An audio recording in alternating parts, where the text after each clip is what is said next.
The Sports Renegades podcast on SportsTownChicago.com. Welcome back to the Sports Renegades here on SportsTownChicago.com. I'm Ryan Stuprich. And I'm Ryan Risky. All right, we're talking Sox baseball now. By the way, before we get to that, I guess. What's White Sox baseball? Yeah, by the way, before we get to that, though, the Cubs scored a run. It is 2-1. There was a bad throwing error. I think it was by the third baseman throwing to first base. The ball got away. Schwarber scored from third base on that bad throw. So the Cubs are down 2-1, and Anthony Rizzo just flew out to make the last out of the inning. Oh, he flew out again. But he really had a good game yesterday, as everyone did. I think 6 out of the 9 starters had multiple hits. So that was really exciting. I remember Bryant was the last one to get a hit, and I think he started out the game 0 for 4, and then he got a single, and then he hit the grand slam in his 6th at bat. Or he might have been maybe it was 3 hitless at bats, then a single, then an out, and then the grand slam.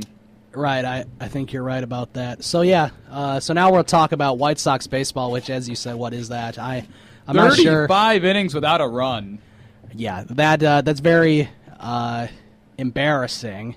I was watching, and I think you were. Abreu got a single in the 5th inning to break up a no-hitter, and then Hawk was like, "Oh, and there goes the no-hitter," or he was like making a big deal. He probably wanted it. Yeah, he was like. Yeah, I'm getting way too excited for a guy breaking up a no-hitter on an awful team. And, I wouldn't be shocked because Hawk just loves the Sox and he wants them to win. I honestly wouldn't be shocked if he had a heart attack in the booth watching some awful baseball. I know he said that after every season it takes him about a month or so, a few weeks, to get to just kind of move on. He said that he still has nightmares from the 63 and 99 season. Ooh. Yeah, he said that's a nightmare that he'll never forget. Yeah, that's obviously that was a bad season for both teams, for both the Cubs and the Sox. But especially for the Sox because the Cubs knew what they were doing.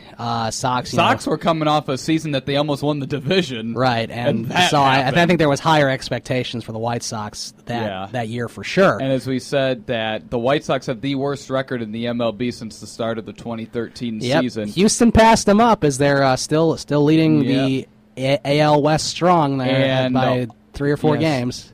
And that's ironically, the start of the 2013 season was the first year of Rick Hahn's tenure as general manager. And how has that worked out so far? Not very good. I really think that they need... Well, really, I was kind of talking about this with one of my friends. Like, usually when you need a new GM, you go outside the organization. You don't just promote a guy. Like, usually a promotion is when another team wants you. Right. To fill that position. Like, kind of sad that Kenny Williams wanted to step down because, he wasn't doing a bad job. Well, I don't know. He didn't step down. He got promoted to vice president. Right. I'm surprised, though, that he he still has a say in certain things, but, certainly ever since Rick Hahn was promoted to be the general manager, it has not worked out for them. Usually you don't promote a guy. Usually you go to another organization and hire one of their senior advisor or an assistant GM, a guy that needs a chance, and they just went and promoted Rick Hahn. And a couple of my friends wish they would have hired A.J. Preller from the Rangers before the Padres took him. That would have been interesting for sure. A.J. Preller is I wonder if he'd be interested, though. Do you think I guess he probably would have been. It's a big market, and that they've had success. They had a World Series, but I don't know. Would A.J. Preller be interested in working for the White Sox? I don't know. Yeah, that's right now he's probably like, thank God I didn't even take a look. He did turn. I remember the Padres offense last year. Just looking at their lineup compared to this year, the tremendous job that he's done. Right. And the White Sox are just a team in shambles right now. They're paying a closer $12 million a year, and he doesn't pitch because they never have a lead. Right. 6-game losing. Well, and even he's had his struggles, too. The bullpen, there's been certain guys in the bullpen who have done a good job.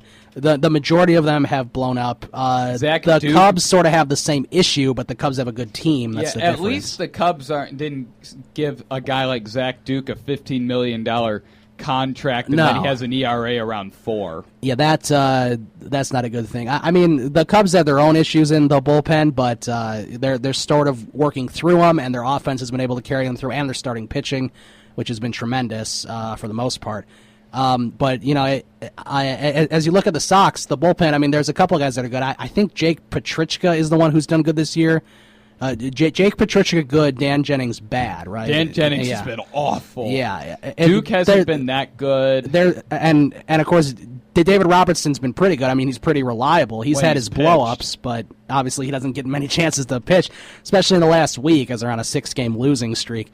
They're about to lose 4 straight to the Pirates. Yeah, They if they didn't score yesterday, they might have been shut out in the 4 games because Garrett Cole pitches today. And it didn't look like they were going to score last night. And Chris Sale has had 4 straight games with 10-plus strikeouts. Right. And I think they've lost 3 of those games. Yeah, he's set some sort of record that only, I think, 3 pitchers have done. I think Nolan Ryan is one of them. I think Randy Johnson was one of the others. Yeah, he's been on some sort of tear, Chris Sale. Unfortunately, he doesn't have the team to back him up for it. He doesn't have the team to produce runs for him so he can get a win. Yeah, I was reading an article, saying, the White Sox probably going to be sellers. It was a proposal for the Cubs to trade for Chris Sale. Yes, there's been talk about that, which I don't understand. Yeah, I mean, it was a good offer. I mean, obviously, this is from a Cubs fan perspective, where they give up Albert Almora, Dan Vogelbach, Victor Caratini, who's their number 2 catching prospect behind Schwarber, and dear Lord, do they need a catching prospect. Yes, they do. Because Montero's only going to be around for so long. And then any combination of 2 minor league pitchers that would not include C.J. Edwards. Okay. Yeah, obviously I wouldn't want them to give up C.J. Edwards. I don't think they'd give up C.J. Edwards. A lot of potential for Chris Sale. No, I really don't think so. First of all, the Cubs wouldn't make a deal. Honestly, and second of all, I mean, when do you see an in-city trade like that? I mean, that doesn't happen. No, I mean, obviously, that's the kind. I mean, that could be a really good move. I mean, obviously, you might be able to maybe throw in Travis Wood just to give the Sox an extra starter. Yes, I think Travis Wood would be an improvement from John Danks. And Hector Noesi. I heard Hector Noesi was designated for assignment. They recalled Scott Carroll, so we'll see how. I think. So we'll see how that plays out. I think Noesi gave up 3 runs the other day, and his ERA went up to 6.86. Poor guy, can't catch a break. But I remember he was actually he was the number 5 starter going into this year, and Rick Hahn was confident in him. Yeah. Well, now Scott Carroll could see a start now and then. And he's not good. Scott Carroll is not good either. No, he did good his debut game, right? And then after that, nothing. Yeah, and then after that, nothing to show for it. I remember I was at a game last year with one of my friends. It was for Frank Thomas Replica Plaque Day. Scott Carroll pitched, and he threw a first pitch strike, and some guy sitting next to us went and screamed, "You still suck, Carroll!" And after every pitch, he was screaming at him that he sucked. It's sort of like how you were screaming at Wellington Castillo in that game. That the Cubs ended up winning, but you were yelling, "You suck, Castillo!" And then he got traded about a week later. Yeah, I never liked Wellington. No, I never did either. And he made an out. Yes, I think he grounded out to second base or shortstop or something. Yeah, they had no room for him, especially now with the Schwarber promotion. Through the weekend. I thought it was pretty funny that Montero got ejected.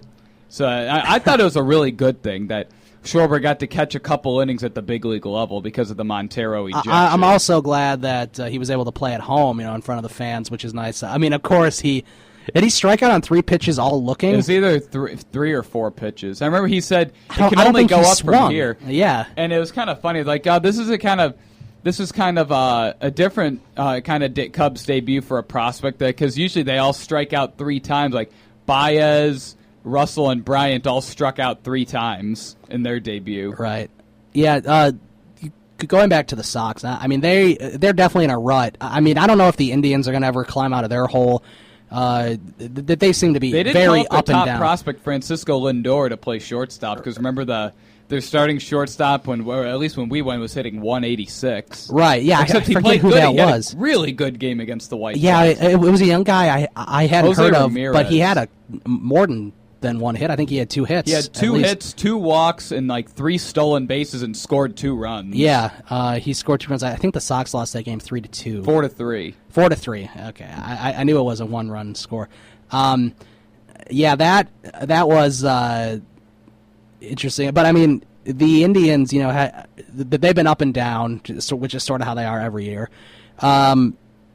Minnesota's falling, but they're still, a much better team than the White Sox are, especially with their young talent. Now that they called up Byron Buxton, too. Who's been nothing short of terrible. He's hitting 125 right now.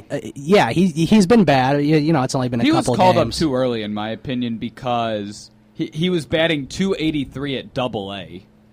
Right, it's not like he was necessarily tearing it up. And it was Double-A, not Triple-A. Yeah, I understand where you're coming from with that, but I mean, either way, they have a better team and they're going to be more competitive than the White Sox. Oh, they absolutely are. But I remember when there was that 4-game sweep of the White Sox in Minnesota. That was like the start of the turnaround for the Twins.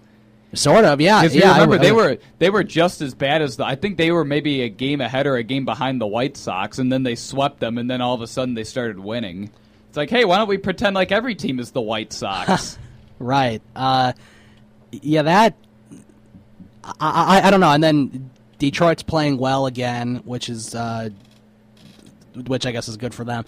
And Kansas City, of course, is doing well. So I mean, the Sox, there's no way they're going to win the division this year. There's no way they're going to get wild card this year. There's too many good teams like the Angels, Tampa Bay, they the Yankees. Yankees. They have the 3rd worst record in the American League. Right, and that's it's not going to get much better than that. I mean, it's already mid-June. It's June 18th today. I know Rick Hahn mean, said, two months from now, they're going to be in the same situation. Yeah, Rick Hahn said trade talks have started to heat up. I was just kind of wondering, who are they going to trade? Like, if they trade Samardzija, what are they going to get for him? His ERA is like 4.80. And that would be a big slap in the face after you sought your way out to get him, and you were so confident in him, and when he's pitching for his hometown team, he's pitching for the team he grew up rooting for, and he's just been really bad. I think 4.84 ERA. 4.86, I think. Yeah, something really, really bad. And it's kind of another slap in the face that Marcus Semien is hitting 280 with like 7 home runs, and Josh Phegley is hitting 280, and he's had 2 multi-home run games. It's surprising. Yeah, I mean, it is. Semien's been able to do that well. Honestly, I couldn't believe they gave up Josh Phegley because I thought he was their future at catcher. He's better than Flowers. Yeah, he's a lot better than Flowers. Everyone's better than Flowers. I'm not sure if Phegley's the answer, but he's certainly the answer over Flowers. He's batting 280 right now. So I mean, if I'm sure they would have taken 250 average and 10 home runs from Phegley. Yeah, I could see that. Now the White Sox host, after the Pirates, they host the Texas Rangers for a weekend series. That's a lineup that's waiting to tear up their awful pitching staff. And the Sox are home on Father's Day, so if you're a White Sox fan and you're thinking about bringing your father to the ballpark, don't do it. You might want to steer clear right now, especially because the Sox are in a rut. They'll probably they'll find a way to ruin Father's Day. Yeah, they'll ruin Father's Day for you, especially against the Rangers, who have been on fire. Joey Gallo probably hit 10 home runs against them. Prince Fielder might hit a couple. Yeah, the Rangers have been playing well this last. They have. I'm sure Joey Gallo can't wait to see White Sox pitching again. Right, and that'll be very exciting to face off against Scott Carroll and John Danks and Samardzija. That'll be fun. Yeah. Batting practice. Yeah, they will have to face Sale though, so maybe I don't know when Sale pitches tonight. Tonight, okay. So, no, Samardzija's tonight. I keep thinking today is Friday. You thinking today's Friday? I've thought that more than once today. That today is Friday. For some reason, I thought that the parade was on a Friday, and so I've been all screwed up. But yes, Samardzija tonight, Sale tomorrow. So the Rangers will have to face Sale. So that's the only chance that they really have of winning. Yeah, I think Samardzija was the one that Gallo had that his MLB debut against. I think it was against Samardzija. I mean, either way, it's going to be very tough for them. We're going to take a break, and we'll come back and discuss more The Cubs are up to bat right now. Montero's up with 1 out in the top of the 4th. Cubs trail 2-1. We'll tell you what he does next. You're listening to the Sports Renegades here on SportsTownChicago.com. The Sports Renegades podcast on SportsTownChicago.com.